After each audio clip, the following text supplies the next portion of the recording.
Hey guys, welcome to tip 8 of your isolation experience with Ali.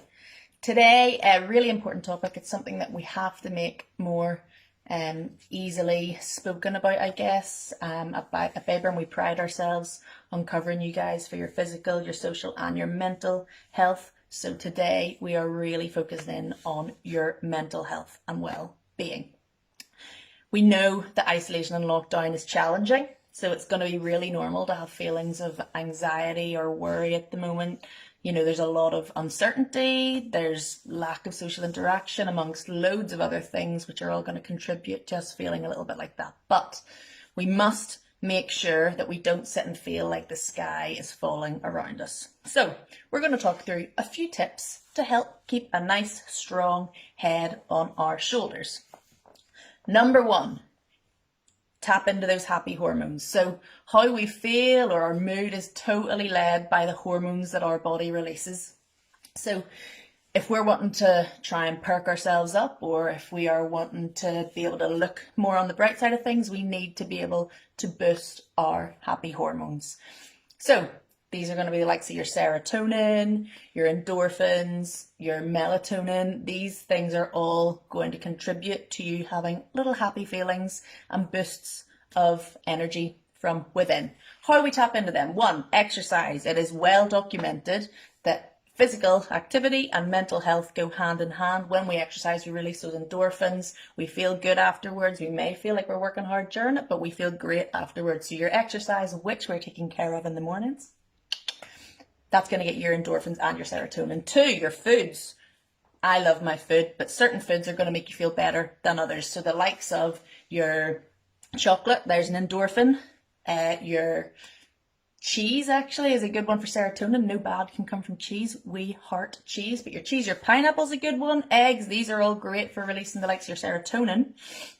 And then your last one is trying to tap into your melatonin. So make sure that you have bright light around you. Don't be sitting, if you're working from home, if you're stuck in your isolation, don't be sitting in a really dark shaded room. Try sitting beside a window, sit beside a bright light, sit beside outside light as much as possible. That's going to help release your melatonin. This is what gets you up and gets you going. It makes you realize that you are meant to be awake. As humans, that's typically how we gauge when it's sleep time, when it's not. When the light comes out, it releases your hormone melatonin, and then that helps you to be more awake and alert and a bit of a boost of energy, ready to take the day. So get yourself in and around some nice, bright, natural light like I have got here. Number 2, or tip number 2, mindfulness. This can come in a huge variety of forms. It can be anything from just focusing on some breathing for 5 or 10 minutes. It can be focusing on maybe some diary entries, talking about your day, what you've achieved, what you'd like to achieve tomorrow. Or it can be practicing gratitude. We want to try and focus on more of the small pleasant moments from the day. And then also the larger things, so like your family, your friends, your connections that ways. Do remember, whether you come from a huge family setup or a really big social group, or whether you come from a slightly smaller setup, we are always here. So no matter what you have around you, remember you always, always, always have us. So if you want to connect with us ever, please do. 3, your active distractions. These are dead simple. Anything from reading. This doesn't have to be specifically intellectual stuff, guys. If you love reading up your documentation or your articles or your research papers, brill.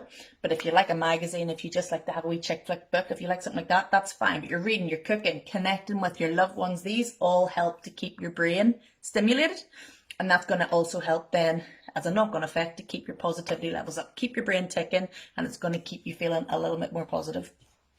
Lastly, guys, listen to your body. Okay, you do not need, with this 2-week period, to set out to achieve a million billion ridiculous tasks, okay? Remember, if watching Netflix is more calming for you than going out and learning Latin or Yiddish, that's totally fine. Take the opportunities to engage yourself in activities that are calming for you, okay? Don't add extra stress by thinking, oh my God, I've got to get myself set up here to learn 24 languages that I'm never going to use ever in my life. No need. Okay, and then also remember, there's a difference between your body saying it needs a rest and your body saying it cannot be arsed.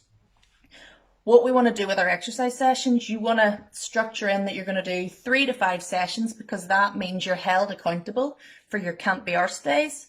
But then it also allows you to have the rest days for whenever you have those tired body, tired mind, tired muscle days. And those days are allowed, okay? You have to remember, it is totally fine for your body to feel tired. It's normal. We all get tired. So take the days where you take the rest of the workouts. Remember, we talked about it yesterday, but your non-exercise activity thermogenesis is going to be catering for your energy expenditure. So 7 workouts a week are completely superfluous to requirement. We do not need 7 big blast workouts a week. Okay, so listen to your body, know when it needs your rest, be accountable when it can't be arsed, but know that it's fine to take some rest, because your NEAT activity is going to keep you covered for your energy expenditure. Okay, so those are 4 pretty simple tips, but hopefully they're going to help you keep a nice, strong, steady head on your shoulders. We're getting close to the end of this isolation 2-week period, guys. We're doing well so far.